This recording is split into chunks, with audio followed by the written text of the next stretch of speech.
जी हाँ दोस्तों, तो चलिए शुरू करते हैं शुरुआत से। राजस्थान के प्रमुख संत या फिर लोक देवता, इनके लगभग 103 प्रश्न जो कि कथन कारण पर आधारित है, उन सभी प्रश्नों के बारे में जानकारी व्यक्त करेंगे। और जहाँ तक मेरा मानना है कि इन 103 प्रश्नों को हल करने के बाद कथन कारण का प्रश्न या फिर कोई सिंगल पर्सन इस क्लास से बाहर शायद ही जाएगा। तो आइए शुरू करते हैं, जिसका पहला क्वेश्चन है,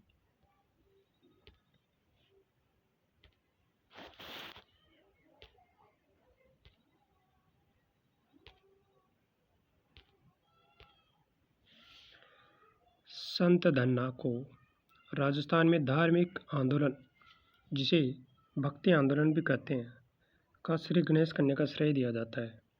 इसका कारण है कि संत धन्ना ने बाह्य आडंबरों और औपचारिकता का विरोध कर नाम स्मरण को ईश्वर प्राप्ति का मुख्य साधन माना है। तो इसका जो विकल्प एक है उसमें है कि ए और आर दोनों सत्य हैं, लेकिन आर एक की सही व्याख्या है। ए और दोनों सत्य है लेकिन आर एक की व्याख्या नहीं है।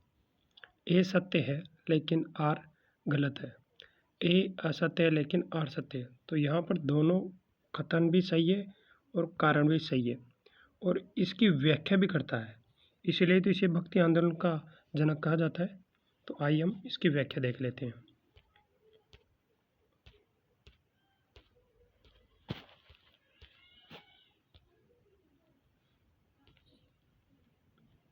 जो व्याख्या है कि संत धन्ना का जन्म 1415 में टोंक जिले के धुआं गांव में हुआ था। वे रामानंद के शिष्य थे। किनके शिष्य थे? रामानंद के। और उन्होंने राजस्थान में निर्गुण भक्ति की नींव रखी, जिसके कारण संत धन्ना को भक्ति आंदोलन का जनक माना जाता है। क्वेश्चन नंबर 2,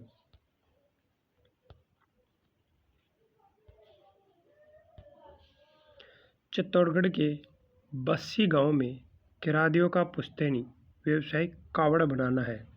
जो कावड़ किसकी बनती है? लकड़ी की बनती है। लकड़ी के जो मंदिर होते हैं, मंदिर नुमा आकृति, वो कावड़ की बनाई जाती है।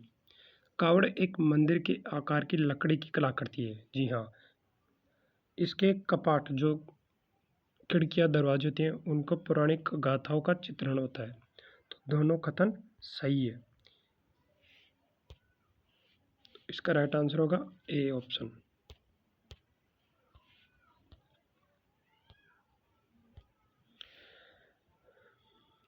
गांव बस्सी कावड़ कला के लिए प्रसिद्ध है। यहाँ प्रसिद्ध कलाकार, जिसका नाम है मांगीलाल मिस्त्री, कावड़ को चलता फिरता देवघर मंदिर भी कहा जाता है, क्योंकि इसके दरवाजों पर बने चित्रों के माध्यम से कथाएं सुनाई जाती है। क्वेश्चन नंबर 3 है,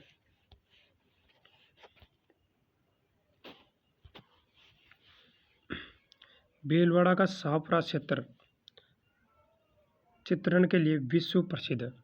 जो साफरा क्षेत्र है भीलवाड़ा का, वो किसके लिए? फड़ चित्र, जो फड़ चित्रकला या शैली है, उसके लिए विश्व में प्रसिद्ध है। तो ये तो सही है। अब दूसरा कारण देखते हैं कि फड़ चित्रण में कपड़ों पर लोक देवताओं की गाथाओं का सजीव चित्रण किया जाता है। तो ये भी सही है। अतः दोनों सही है। अब ए और आर दोनों सही है, तो ऑप्शन तो ये होंगे, क्योंकि ये आर असत्य और इसमें ए असत्य होगा, तो ये तो हो नहीं से रहा। अब व्याख्या करता है नहीं करता वो देखते हैं। तो भीलवाड़ा का साफरा क्षेत्र वो फड़ के लिए प्रसिद्ध है।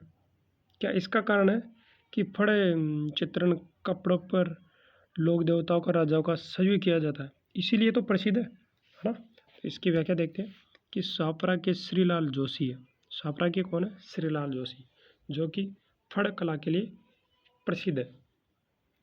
जब फड़ पुरानी या जीर्ण अवस्था में हो जाती है, तो उसे पवित्र जल में प्रवाहित किया जाता है। जिसे फड़ ठंडी करना कहते हैं। क्वेश्चन नंबर 4, जिसका कथन है कि साँझी पर्व मुख्य रूप से कुंवारी कन्याओं द्वारा मनाया जाता है। जो साँझी का त्यौहार होता है वो कुंवारी जो कन्या होती है उनके द्वारा मनाया जाता है। इसका कारण है कि यह पर्व श्राद्ध पक्ष में माता पार्वती की पूजा में अच्छे वर की कामना के लिए मनाया जाता है। तो इसका दोनों ही सही है, ए और आर दोनों सही है और आर ए की सही व्याख्या है। इसीलिए तो कुंवारी कन्याएं साँझी का उपवास करती हैं। तो किसकी याद में साँझी का पर्व मनाया जाता है? पार्वती की में, है ना, याद रखना, पार्वती।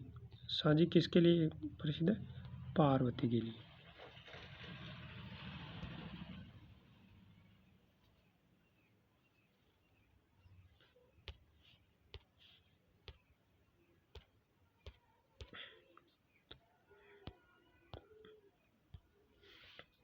साँझी को माता पार्वती का रूप मानकर कन्याएं 15 दिनों तक दीवार पर गोबर और मिट्टी से आकृतियां बनाकर पूजा करती है, 15 दिनों तक, है ना। क्वेश्चन नंबर 5,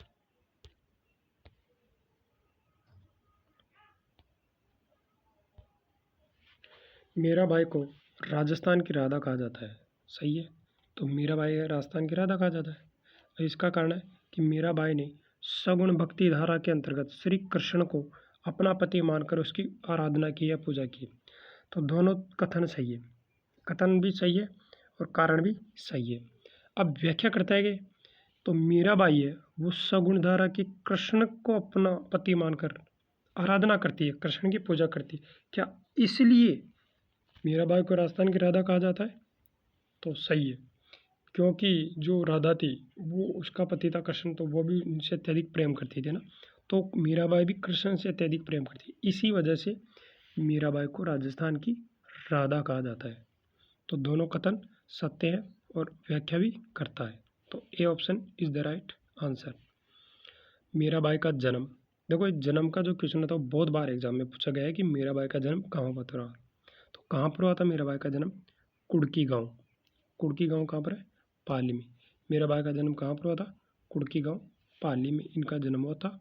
और उनका जो लालन पोषण है वो मेड़ता में हुआ था।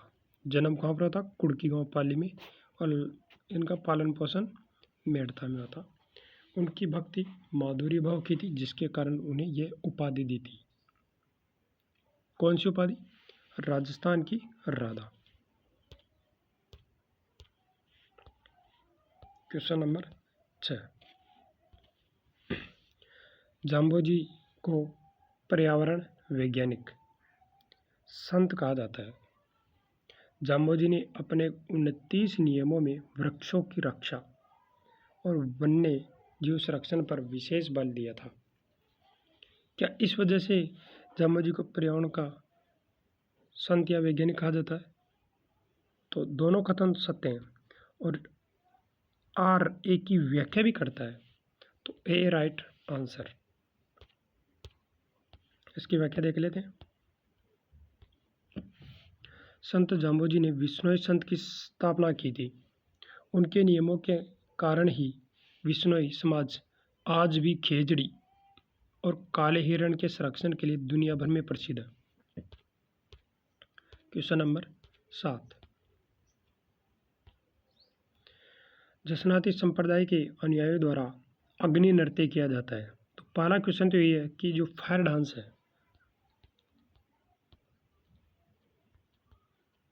फायर डांस, अग्नि नृत्य, वो किसके द्वारा किया जाता है? तो ये किया जाता है जसनाती संप्रदाय के द्वारा। जसनाती संप्रदाय के द्वारा अग्नि नृत्य किया जाता है। और जसनाती संप्रदाय जो है के सिद्ध रुस्तम जी के नेतृत्व में कतरियासर बीकानेर में इस नृत्य की शुरुआत हुई थी। तो ये भी सही है और आर भी सही है और व्याख्या भी करता है। इसीलिए तो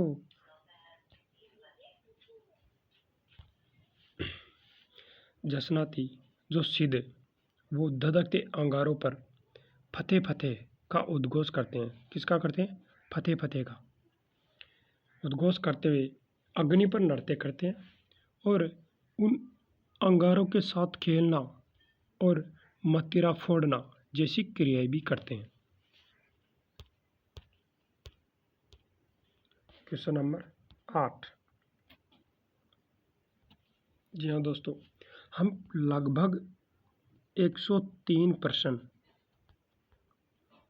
जो कि केवल राजस्थान के संत और संप्रदाय थे उनके बारे में पढ़ेंगे। Question number 8। संत पीपा को राजस्थान का भक्ति संत होने के साथ साथ योद्धा संत भी माना जाता है। इसका कारण है कि संत पीपा ने दिल्ली के सुल्तान फिरोजा शाह तुगलक को युद्ध में पराजित किया था, हराया था। इसी वजह से तो उन्हें योद्धा संत भी कहा जाता है।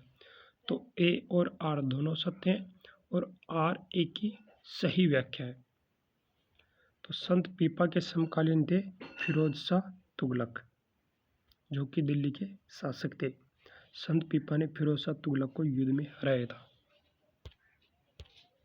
Question number 9। संत पीपा गागरोन झालावाड़ के खींची चौहान राजा थे। उन्होंने राजकाज त्याग कर भक्ति मार्ग अपनाया था। दर्जी समुदाय उन्हें अपना आराध्य देव मानते हैं।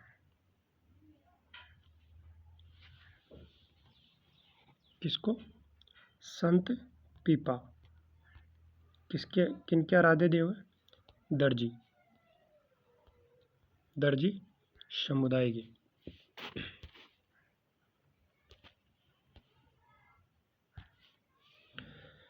लाल दासी संप्रदाय के लोग दीक्षा लेने के बाद पूरी तरह से स्वावलंबी होते हैं। जो लाल दासी संप्रदाय के लोग हैं वो जैसे दीक्षा लेते हैं तो पूरी तरह से स्वावलंबी होते हैं। लाल दासी ने यह नियम बनाया था कि कोई भी साधु हाथ फैलाकर भीख नहीं मांगेगा और वह स्वयं मेहनत करेगा। इसी वजह से तो दीक्षा लेने के बाद पूरी तरह से स्वावलंबी होती है ना। तो जो कारण है वो कथन की सही व्याख्या करता है। तो ए और आर दोनों तो सत्य हैं और एक की व्याख्या मतलब कथन की व्याख्या कारण कर रहा है।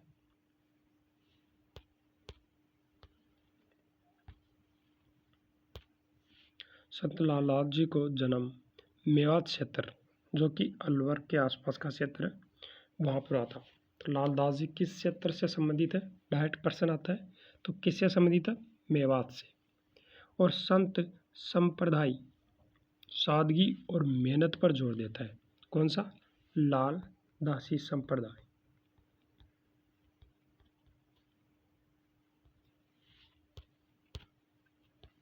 Question number 10। दादू दयाल को राजस्थान का कबीर कहा जाता है। तो सीधा सा क्वेश्चन आता है कि राजस्थान का कबीर किसे कहा जाता है? तो राजस्थान का जो कबीर है वो संत दादू दयाल को कहा जाता है। तो ये तो राइट आंसर, राइट क्वेश्चन है ना, राइट कथन है। अब दूसरा है कारण है कि दादू दयाल ने अपनी रचनाएं ढूंढानी भाषा में लिखी और निर्गुण भक्ति का प्रचार किया। तो यह भी सही है, सत्य है ना, कि जो संत दादू दयाल है उन्होंने ढूंढानी भाषा में अपने रचनाएं लिखी है जो दूधू से संबंधित है। लेकिन दादू दयाल राजस्थान के कबीर है, उसका कारण ये नहीं है। तो इसका राइट आंसर क्या होगा? ऑप्शन बी, कि ए और आर दोनों तो सत्य है लेकिन आर ए की व्याख्या नहीं है।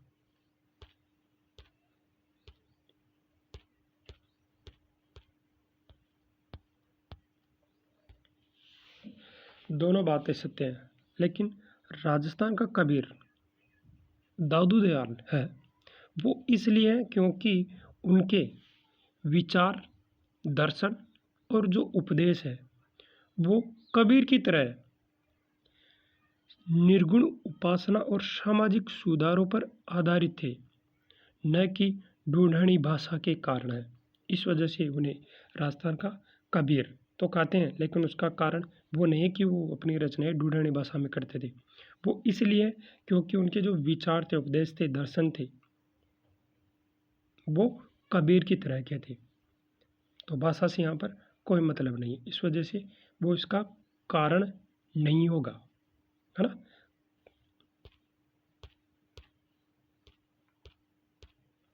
बाकी ये बात सत्य है कि संत दादू दयाल अपनी रचनाओं में ढूंढानी भाषा का प्रयोग करते थे, लेकिन उसका कारण ये नहीं कि वो राजस्थान के कबीर थे। पाबूजी को ऊँटों के देवता के रूप में पूजा जाता है। तो पहला तो क्वेश्चन ये है कि ऊँटों के देवता कौन है? पाबूजी। मारवाड़ में पहले ऊँटों को लाने का श्रेय पाबूजी को दिया जाता है। जो मारवाड़ है उसमें ऊँट लाने का श्रेय पाबूजी को दिया जाता है। तो दोनों कथन सत्य हैं और व्याख्या भी कर रहा है। तो A option is the right answer. Raika जो कि रेबारी जाति होती है, उनके आराध्य देव कौन है? पाबूजी। वो ऊँट के बीमार होने पर पाबूजी की फड़ का वाचन करते हैं। कौन करते हैं? रेबारी रायका जाति। Question number 12। जो तेजाजी है उनको काला और भाला का देवता कहा जाता है। तेजाजी ने लाछा गोजरी की गायों को मेर के मेढ़ाओं से छुड़ाने के लिए अपने प्राणों की बाजी लगा दी थी। जब तेजाजी अपने ससुराल जाते हैं तो वहाँ पर उन्हें लाछा गोजरी मिलती है और उनकी गाय जो थी वो मीणा ले गई थी, उनको छुड़ाने के लिए तेजाजी जाती है ना, तो अपने प्राणों की बाजी लगा दी थी तेजाजी ने उन गायों को छुड़ाने के लिए। तो दोनों कथन सत्य हैं। क्या? अब दोनों कथन तो सत्य हैं, है ना, कि छुड़ाने भी गए थे और तेजाजी को काला और बाला का देवता कहते हैं। अब क्या तेजाजी को जो काला और बाला का देवता कहते हैं वो इस वजह से कहते हैं कि उन्होंने लाछा गुजरी की गाय छुड़ाई थी? क्या इस वजह से तेजाजी को काला और बाला का देवता कहते हैं? तो इसका आंसर होगा नहीं। तो फिर क्यों कहते हैं? इस वजह से कहते हैं, इसका राइट आंसर होगा कि तेजाजी थे वो सर्पदर्श, जब वो वापस आए तो उन्होंने नागराज को वचन दिया था कि मैं वापस आऊँगा, और जब उन्होंने नागराज के वापस आने पर जब उन्होंने तेजाजी को डसा, तेजाजी की जीभ पर डसा, तब इसी कारण उसे काला बाला का देवता कहते हैं, ना कि लाछा गुजरी की गाय चुड़ाने के कारण। तो ए और आर दोनों तो सत्य हैं लेकिन व्याख्या नहीं है। तो B option is the right answer. दोस्तों ये जो क्वेश्चन है 103 क्वेश्चन है और यह है BSER जो NCERT बुक है, उन बुक से ऑथेंटिक प्रश्न बनाए गए एक एक लाइन से। आशा करता हूँ आपको अच्छे लगेंगे।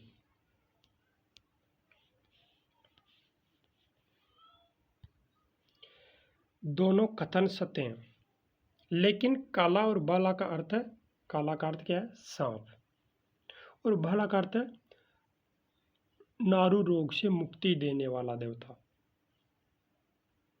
जब सांप किसी को डस लेता है तो उस रोग से जो मुक्ति देता है वो होता है भाला।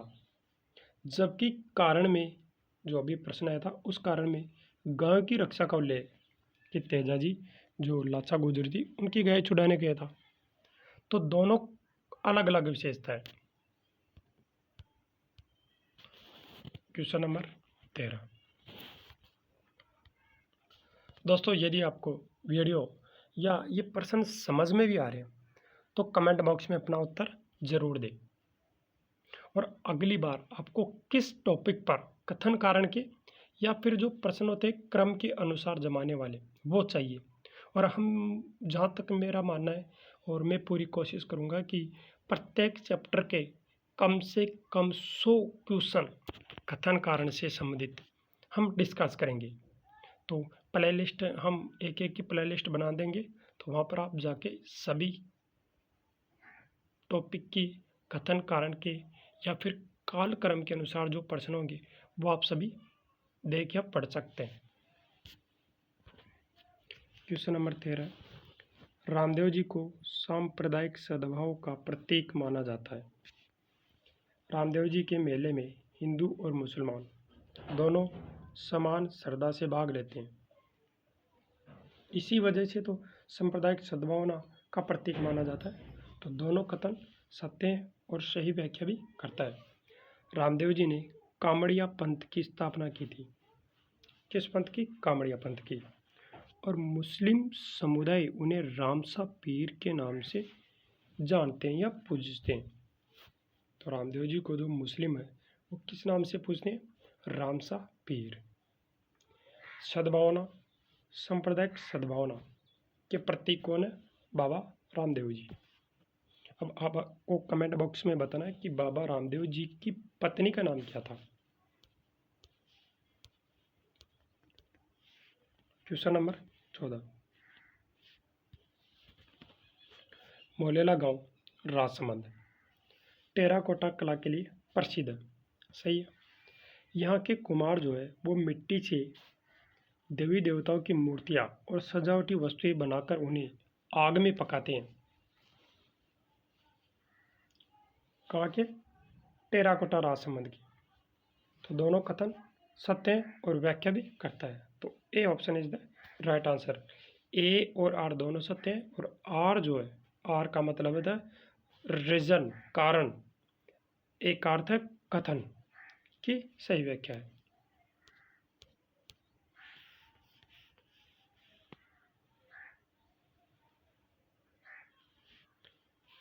व्याख्या है कि मोलेला के कलाकार मिट्टी में गधे की लीद, किसकी?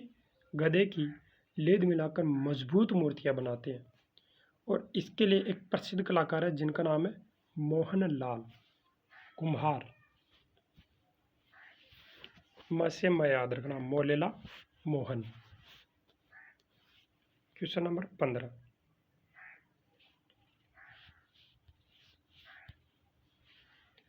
लोक देवता देवनारायण जी की फड़ सबसे लंबी और प्राचीन मानी जाती है। जो लोक देवता देवनारायण जी है उनकी फड़ सबसे लंबी है और सबसे प्राचीन मतलब है पुरानी मानी जाती है। देवनारायण जी गुर्जर के आराध्य देव है और उनके मंदिरों में ईंटों की पूजा की जाती है। तो कथन तो दोनों सत्य हैं कि जो लोक देवता है देवनारायण जी उनकी फड़ सबसे लंबी है और प्राचीन भी है, यह भी कथन सत्य हैं।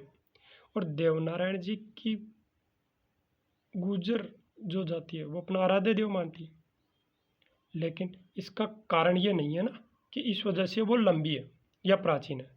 जो देवनारायण जी की फड़ है क्या वो इस वजह से लंबी या प्राचीन है कि उन्हें गुर्जर जाति के जो लोग हैं वो अपना आराध्य देव मानते हैं? तो इसका आंसर होगा नहीं, इस वजह से वो लंबी या प्राचीन नहीं है। वो प्राचीन इस वजह से क्योंकि वो सबसे पहले उसका निर्माण हुआ।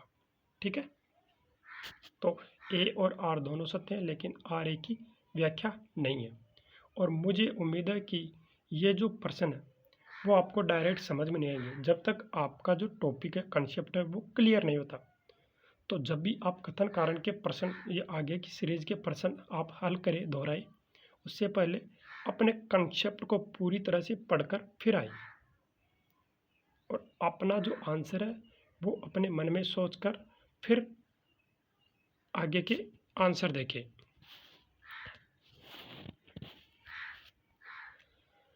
दोनों कथन सत्य है या सही है। आर यह नहीं बताता कि फड़ लंबी क्यों है। फड़ लंबी इसलिए है क्योंकि उसकी जो कथा है वो बहुत बड़ी है, विस्तृत है और उसको बाँचने में या फिर पढ़ने में काफ़ी समय लगता है, इस वजह से वो लंबी है, ना कि इस वजह से कि उन्हें गुर्जर जाति के आराध्य देव मानते हैं। क्वेश्चन नंबर 16, संत माओजी को निष्कलंकी अवतार माना जाता है। जो निष्कलंकी संप्रदाय है वो किसने चलाया? संत माओजी ने। इस वजह या संत माओजी को निष्कलंकी अवतार माना जाता है। ये आंसर, ये कथन सत्य है। अब इसका कारण यह है कि उन्होंने डूंगरपुर बांसवाड़ा क्षेत्र में आदिवासियों के उद्धार के लिए लसाड़ी आंदोलन चलाया और चोपड़ा नामक ग्रंथ की रचना की। तो ए और दोनों सत्य हैं, लेकिन व्याख्या नहीं है।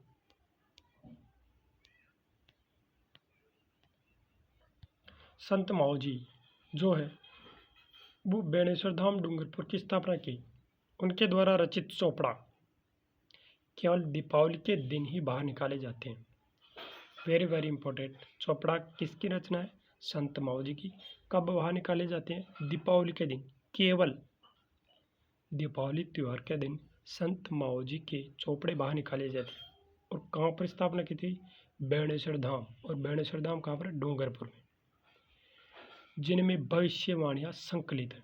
इन चोपड़ों में क्या है? भविष्यवाणी।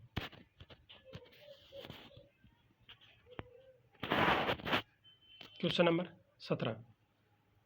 लोक देवता कल्लाजी राठौड़ को 4 हाथों वाला देवता के रूप में पूजा जाता है या जाना जाता है। तो पहला कथन ये और दूसरा कथन है कि चित्तौड़गढ़ के तीसरे साके 1567-68 के दौरान उन्होंने अपने चाचा जयमल को कंधों पर बैठाकर युद्ध लड़ा था। तो ये भी सही है और कथन भी सही है। कथन और अर्थ, पहले आपको कथन और कारण दोनों पढ़ना है कि कौन सा गलत है सही है, पहले ये देखना है। तो दोनों सत्य हैं। अब ए और दोनों सत्य हैं और ए और दोनों सत्य हैं। अब आपको देखना है कि व्याख्या करता है नहीं करता है। अब वापस कथन पढ़ना है कि लोक देवता कल्लाजी राठौड़ को 4 हाथों वाले देवता के रूप में पूजा जाता है।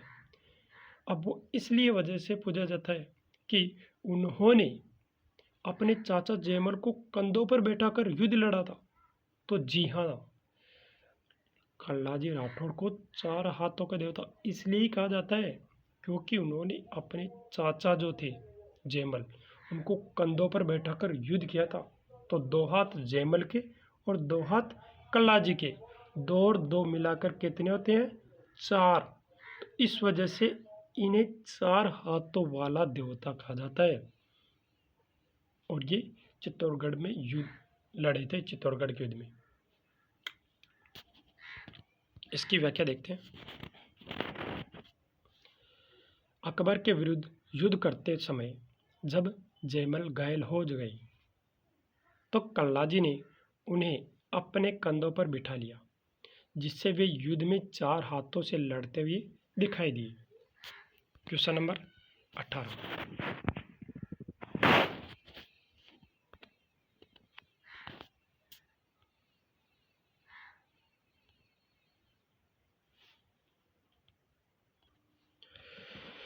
Question number 18।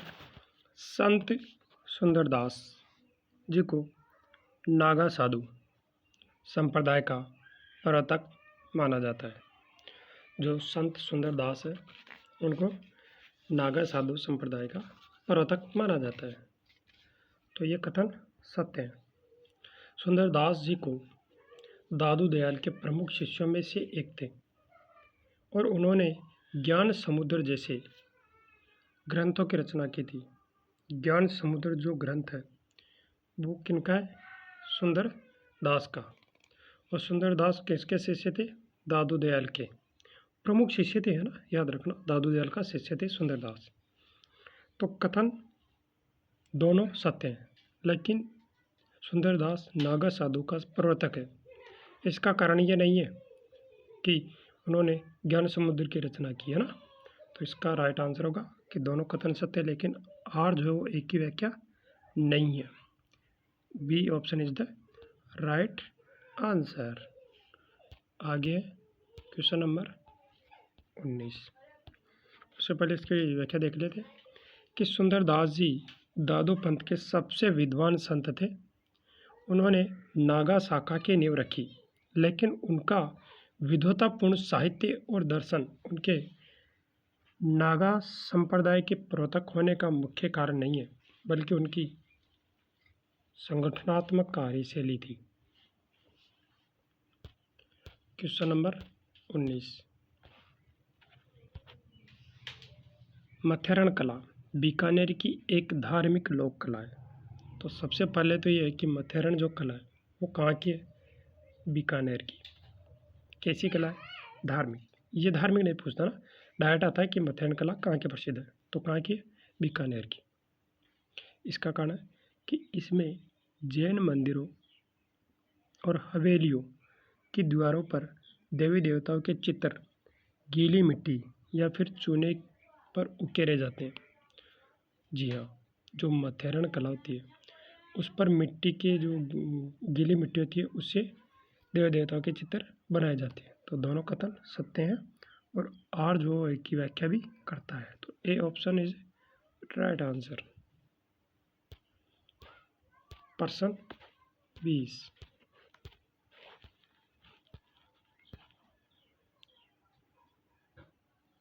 बीकानेर मथेरन परिवार इस कला के लिए प्रसिद्ध है। यह आला गिला या फिर आली जो भी है या पणा पद्धति से मिलती जुलती है। प्रश्न 22। लोक देवता गोगा जी को जहार पीर के नाम से जाना जाता है। महमूद गजनवी ने युद्ध के दौरान गोगा जी को वीरता देखकर उन्हें यह उपाधि दी थी। तो दोस्तों इसका जो कथन है वो सत्य है या नहीं है, कारण सत्य है या नहीं है, ये आपको कमेंट बॉक्स में बताना है ना, कि कौन सा आंसर होगा। तो जो लोक देवता है गोगा जी उन्हें जहार पीर कहा जाता है, तो जी हाँ उन्हें जहार पीर कहा जाता है। और महमूद गजनवी के युद्ध के दौरान गोगा जी को वीरतापूर्ण लड़ते हुए देखकर महमूद गजनवी ने उन्हें जहार पीर की उपाधि दी थी। तो ये भी ऑप्शन सही है। तो आर जो है एक ही व्याख्या भी करता है ना, पर आपको कमेंट बॉक्स में भी बताना ना कि ये इसका आंसर क्या होगा। तो ए और आर दोनों सही है और आर ए की सही व्याख्या करेगा। तो A option is the right answer.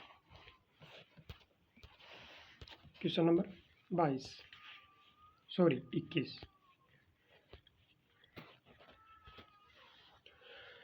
बैसाख शुक्ल तृतीया जो हका तीज होती है, कब आती है हका तीज? बैसाख शुक्ल तृतीया को।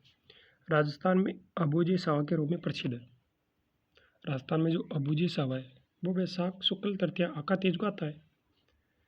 इस दिन राजस्थान में सर्वाधिक बाल विवाह संपन्न होते हैं। तो क्या इस वजह से ये आका तीज अबूजी सावा प्रसिद्ध है कि बाल विवाह सर्वाधिक होते हैं? तो देखो बाल विवाह तो होते हैं आका तीज के दिन सर्वाधिक, है ना, पर इसका कारण नहीं है ना कि आका तीज का कारण ये नहीं कि बाल विवाह होते हैं इस वजह से वो आका तीज है ना। तो ए और आर दोनों सत्य हैं, लेकिन आर जो है एक ही व्याख्या नहीं है। अबूजा सावा का अर्थ होता है कि इस दिन बिना भुजा मतलब बिना मुहूर्त निकाले विवाह किए जाते हैं। इस वजह से इन्हें अबूजा सावा कहता है। बाल विवाह होना एक सामाजिक कुरीति है, न कि अबूजे सावा का कारण या परिभाषा। Question number 22। चैत्र शुक्ल तृतीया को राजस्थान में गणगौर का त्यौहार अत्यंत हर्षोल्लास से मनाया जाता है। वहाँ पर कारण गणगौर का अर्थ है शिव गण और पार्वती गौर के अटूट प्रेम का सुहाग का प्रतीक है। तो इसका आंसर ये ऑप्शन होगा ना, दोनों सत्य और आर्य की व्याख्या भी करता है। गणगौर राजस्थान का सबसे महत्वपूर्ण त्यौहार माना जाता है जो 18 दिनों तक चलता है और जयपुर की गणगौर सवारी विश्व में प्रसिद्ध है। तो अगले आज तक